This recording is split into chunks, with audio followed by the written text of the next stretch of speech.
Muchachos, buen día. Bienvenidos a la quinta tutoría del curso Genética y Evolución. Hoy hablaremos de las evidencias de la evolución. Posiblemente la evidencia más directa de la evolución provenga del descubrimiento de los fósiles. Los fósiles son restos o trazas dejadas en roca sedimentaria por organismos que existieron en diversas épocas. La palabra fósil deriva de la palabra latina fossilis, que significa algo desenterrado. Como dato curioso, los paleontólogos han descrito alrededor de unas 300.000 especies de fósiles. Ustedes se estarán preguntando cómo se forman los fósiles. Bueno, para que esto ocurra tienen que haber unas condiciones. Una de ellas es que esos organismos deben tener partes duras como huesos, como dientes, madera, conchas, entre otros, y solo en casos excepcionales tejidos blandos se fosilizan. Dentro del proceso de fosilización, eh, también es importante saber que no todos los organismos se fosilizan. Entonces, aquí nosotros vamos a observar el proceso de fosilización de un trilobites. Entonces, primero ese organismo murió, posteriormente sus partes blandas se descompusieron, seguidamente ese organismo fue cubierto por ciertos sedimentos. En este caso, ese trilobites estuvo expuesto a aguas subterráneas, por lo que los minerales que contenían estas aguas rellenaron sus cavidades y favorecieron la preservación. Con el paso del tiempo también pues tiene incidencia porque esto hace que el esqueleto se transforme y empiece a fusionarse con las rocas sedimentarias. El proceso de elaboración y la dinámica terrestre pues también tienen un papel muy importante porque esto permite que los fósiles empiecen a exponerse. Y finalmente es cuando el fósil es recolectado. Si esto se hace adecuadamente, pues se puede encontrar bastante información de cómo era la vida en ese lugar. Dentro de los datos curiosos encontramos de que, por ejemplo, se han descrito pocas especies de fósiles en las selvas pluviales debido a las condiciones del suelo de esos lugares. Que también los organismos con partes duras tienen mayor probabilidad de fosilizarse y que cada organismo fósil representa una prueba separada de la teoría de la evolución. Si una de estas pruebas falla, la teoría tendría que modificarse para reajustarla a la teoría existente y a la evidencia que se ha encontrado. Aunque la mayoría de los fósiles se conservan en rocas sedimentarias, algunos de estos han dejado o han quedado preservados en ambientes como pantanos, breas, ámbar, en el hielo, y es como lo estamos observando aquí en estas imágenes. Entonces, en la primera imagen nos muestra una medusa, ¿cierto? Que quedó, o bueno, su figura quedó plasmada en una roca que tiene 500 millones de años. El segundo nos muestra un bosque petrificado en Arizona, el cual quedó enterrado, posteriormente se mineralizó y el proceso de la erosión pues está nuevamente mostrando cómo se fosilizó este bosque. En la tercera imagen podemos ver un mosquito que tiene alrededor de unos 2 millones de años, ¿cierto? Él quedó incrustado en una sustancia que se llama ámbar. El cuarto fósil nos muestra un fósil de un equinodermo antiguo que básicamente se empezó a descomponer y dejó un molde en las rocas sedimentarias que posteriormente se rellenó con minerales que estaban disueltos y se endureció. En la quinta imagen podemos observar unas huellas de dinosaurios y estas huellas pues proporcionaron información acerca de cómo era la postura de los dinosaurios, cómo caminaban y qué comportamientos tenían esos animales que ya se encuentran extintos. La última imagen nos muestra el fósil encontrado del mamut lanudo en el hielo siberiano. Este mamut tiene alrededor de unos 25.000 años y estaba tan intacto que le permitió a los científicos extraer partes de su ADN y poder estudiarlo. Es importante saber de que los fósiles proporcionan un registro antiguo y además cierta comprensión de cómo eran esos organismos, dónde y el lugar en el que vivían.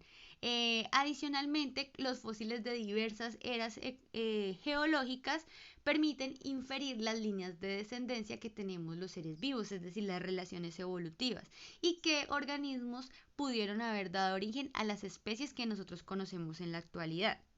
En muchos casos, los fósiles brindan una evidencia directa del origen de nuevas especies a partir de otras que ya existían, como por ejemplo las formas transicionales de ciertos organismos. Durante el siglo pasado, los biólogos descubrieron evidencia que sugería que las ballenas y otros cetáceos evolucionaron a partir de mamíferos terrestres.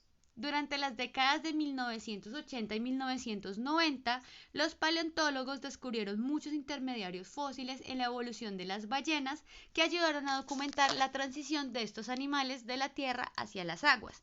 El día de hoy vamos a hablar de esa transición.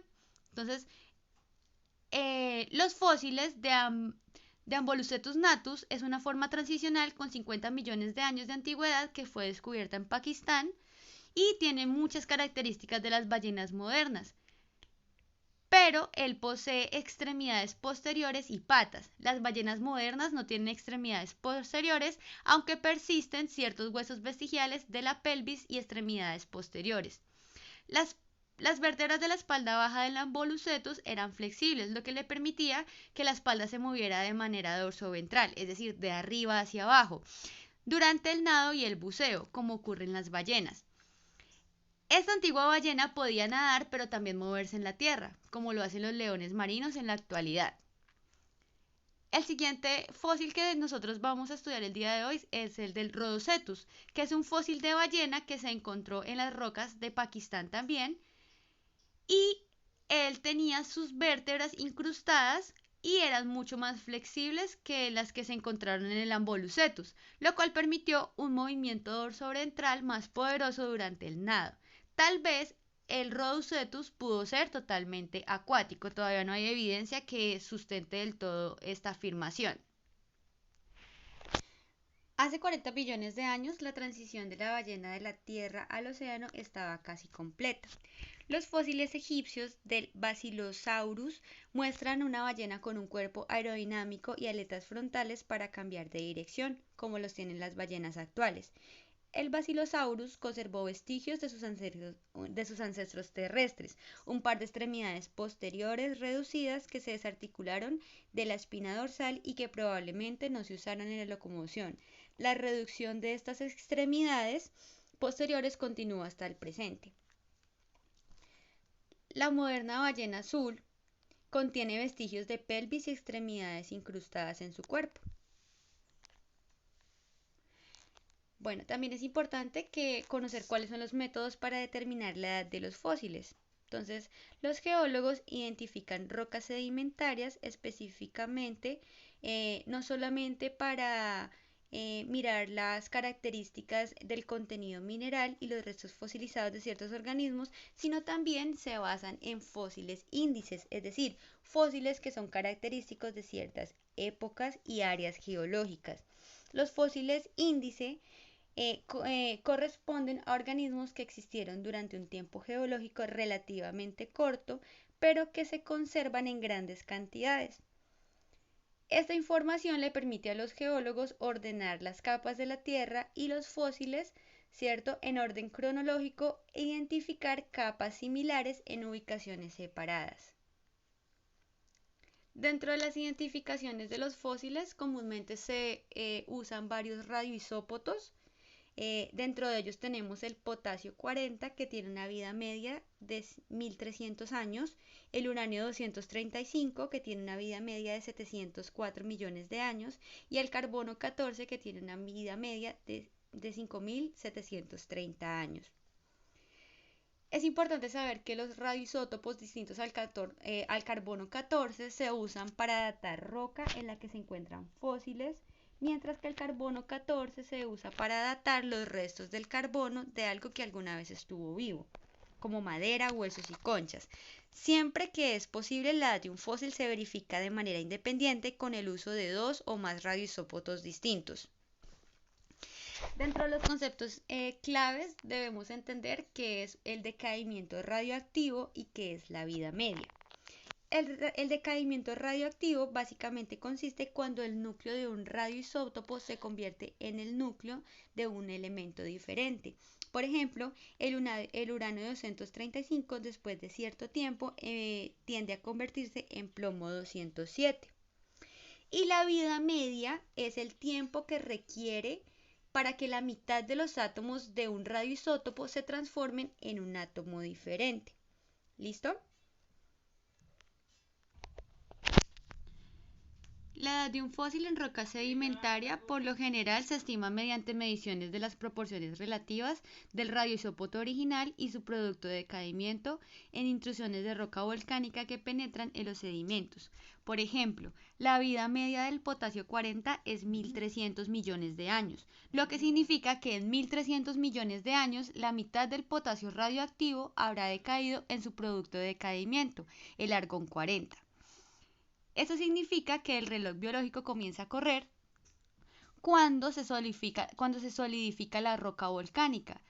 La roca inicialmente contiene algo de potasio más no argón, puesto que el argón es un gas. Escapa de la roca caliente tan pronto como se forma, pero cuando el potasio decae en la roca, que ya se encuentra fría y solidificada, el argón se acumula en la estructura cristalina de la roca. Si la razón de potasio 40 a argón 40 en la roca puesta a prueba es 1:1, la roca tiene 1.300 millones de años de antigüedad. Otro aspecto importante para hablar el día de hoy es la distribución de plantas y animales que apoyan la evolución. Darwin estuvo interesado en la biogeografía. La biogeografía es el estudio de la distribución geográfica pasada y presente de los organismos, y consideró que las especies que se encontraban en las islas oceánicas tendían a parecerse a las especies del continente más cercano, incluso si el ambiente era diferente. También observó que las especies de las islas oceánicas no tienden a parecerse a las especies que se encuentran en islas con ambientes similares en otras partes del mundo.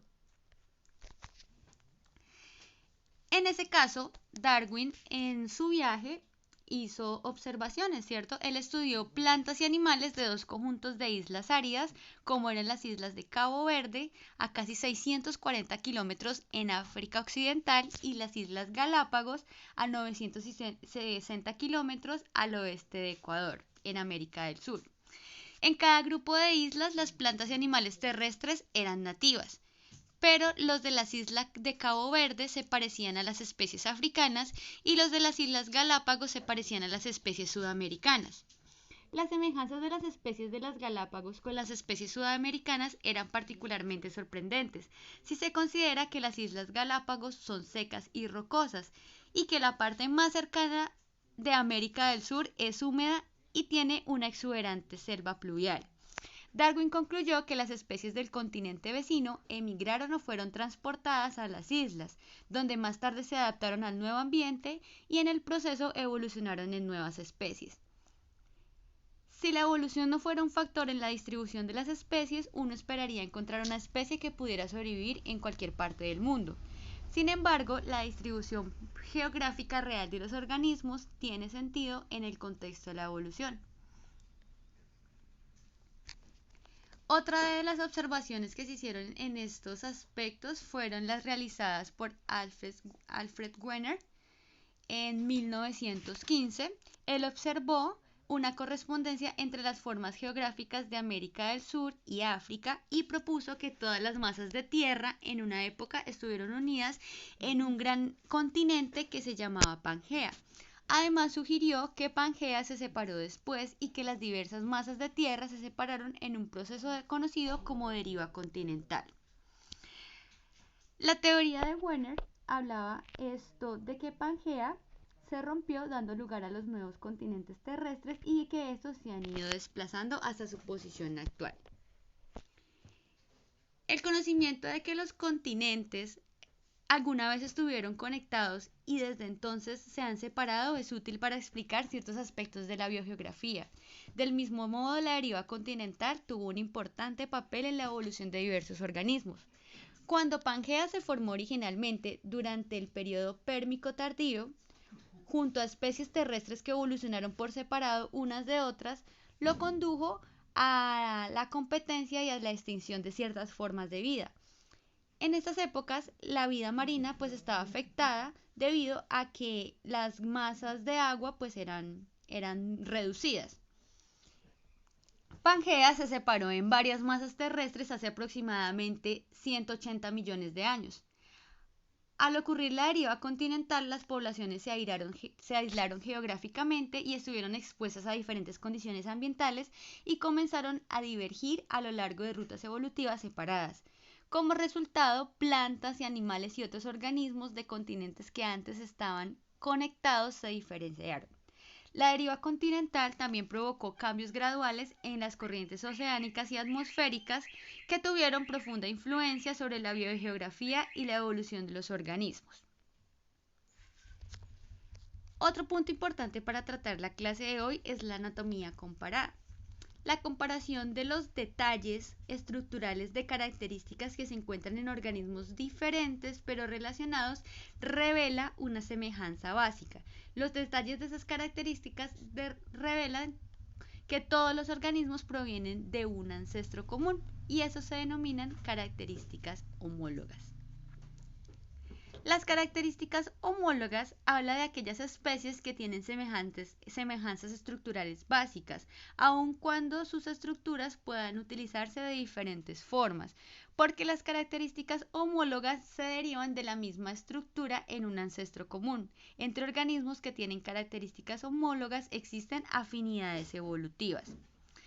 Dentro de las homologías que nosotros encontramos en los animales, podemos considerar, por ejemplo, los huesos de las extremidades de los mamíferos, el brazo del ser humano, la pata delantera de un gato, la aleta frontal de una ballena, el ala de un murciélago. Aunque todos tienen diferentes apariencias, tienen huesos que se encuentran pues bastante similares.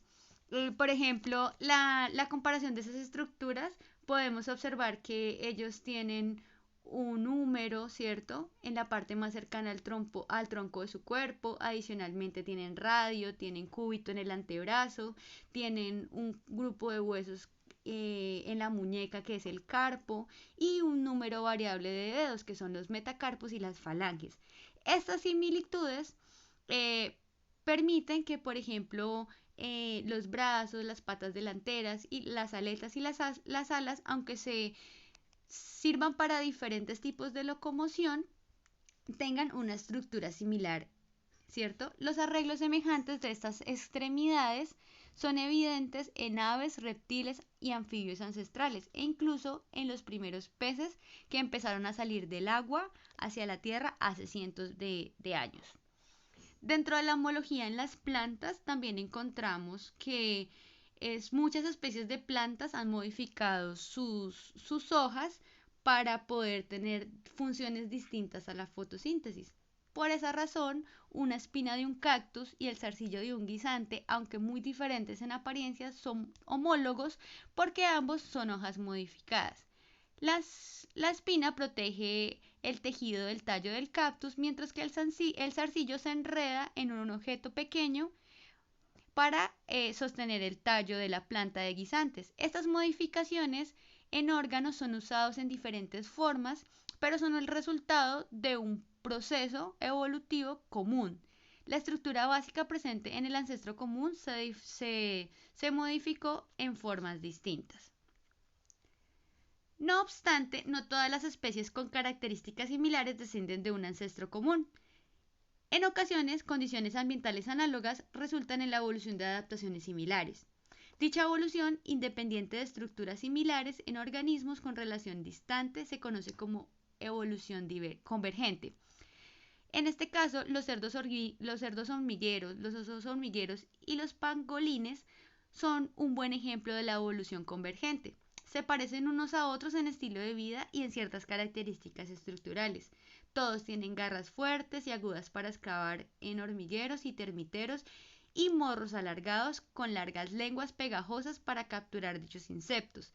Sin embargo, cerdos hormigueros, osos hormigueros y pangolines evolucionaron a partir de 3 órdenes de mamíferos con relaciones muy diferentes. Estos 3 mamíferos, aunque tienen una relación distante, se adaptaron independientemente para comer, ¿cierto? Y a pesar de que tienen estructuras diferentes.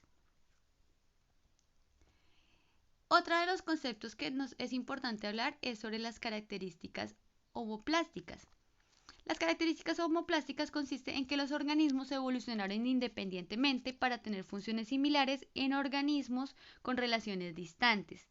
Las características homoplásticas demuestran evolución convergente, en lo que los organismos con ascendientes separados se adaptaron en formas similares ante demandas ambientales semejantes.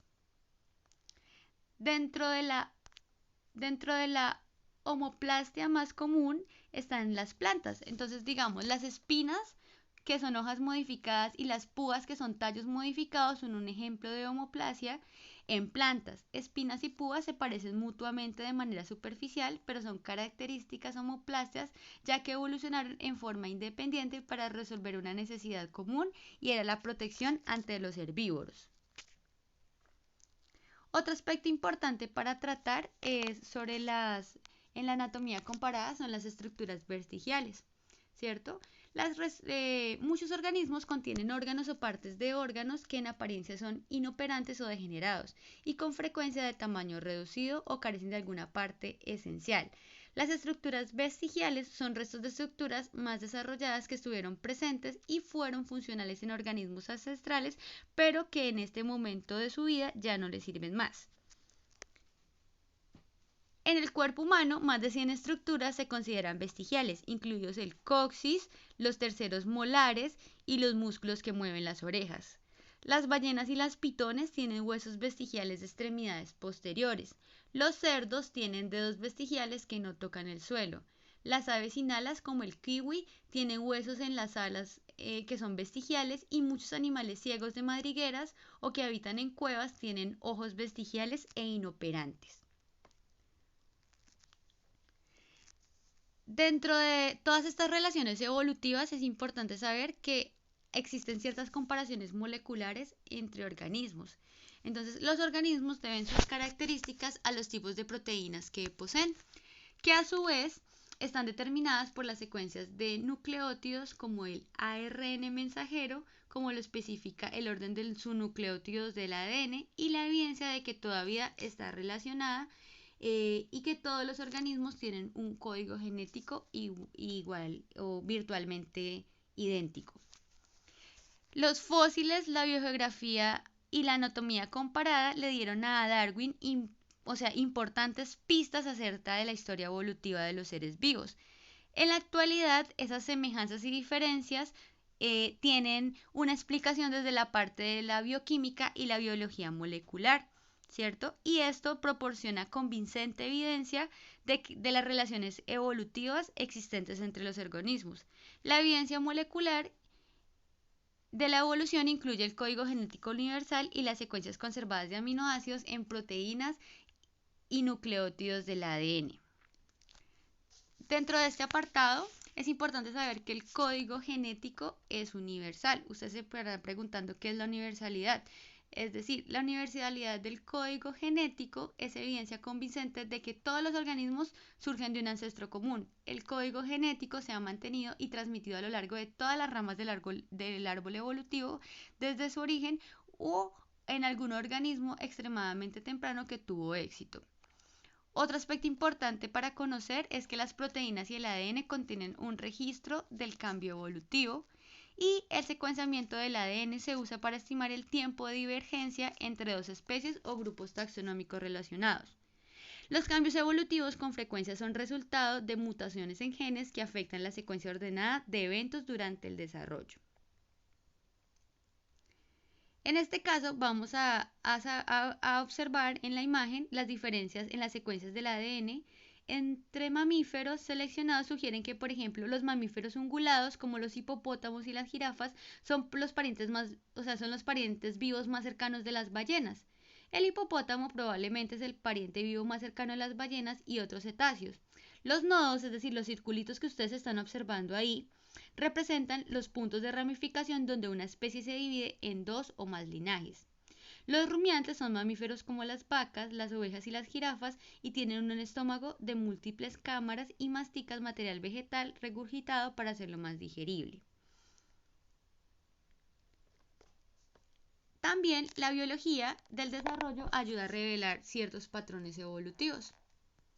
En 1975, los biólogos sugerían que los cambios reguladores en la expresión génica, en particular de los genes involucrados en el desarrollo, eran responsables de muchas diferencias entre especies cercanamente relacionadas.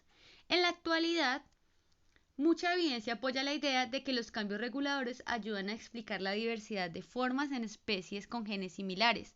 Las mutaciones en los genes que regulan el desarrollo con frecuencia resultan en estructuras diferentes.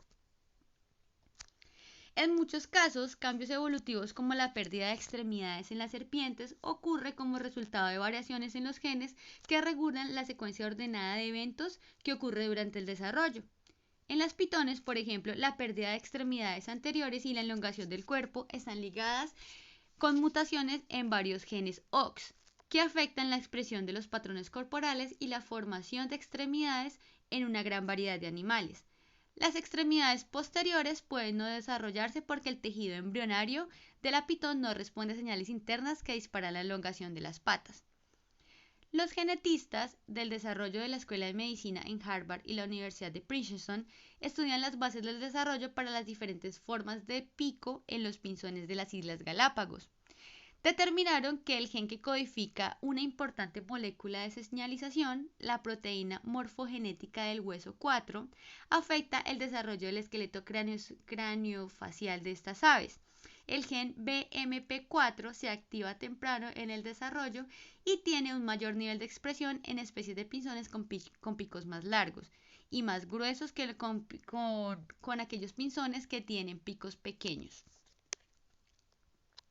Por ejemplo, los vertebrados tienen patrones similares de desarrollo embrionario que indican que comparten un ancestro común. Todos los embriones de vertebrados tienen músculos segmentados, sacos faringios, un corazón tubular sin lado izquierdo y derecho, un sistema de arterias conocido como arcos aórticos en la región faríngea y muchas otras características compartidas. Todas estas estructuras son necesarias y funcionales en el pez en el desarrollo. Los pequeños músculos segmentados del embrión del pez dan lugar a músculos segmentados usados por el pez adulto al nadar. Los sacos faringios salen a la superficie como hendiduras branquiales. El corazón del pez adulto sigue sin dividirse y bombea sangre hacia las branquias que se desarrollan en asociación con los arcos aórticos. Ninguna de las características embrionarias persisten en adultos de reptiles, aves o mamíferos. La evolución es un proceso conservador y de selección natural y construye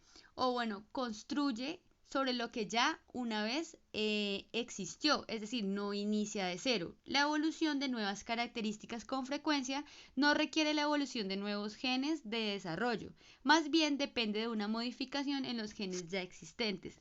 Se cree que los vertebrados terrestres evolucionaron a partir de ancestros con forma de pez.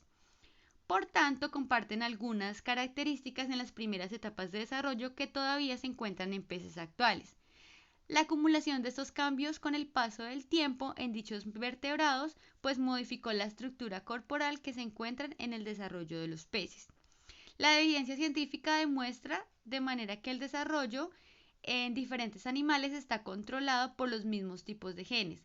Tales semejanzas genéticas en una gran variedad de organismos refleja una historia evolutiva compartida. Por lo tanto, es por ese motivo que se dice que los mamíferos terrestres evolucionaron a partir de una especie que tuvo hábitos de pez. Finalmente, se puede hablar de que las hipótesis evolutivas se ponen a prueba experimentalmente.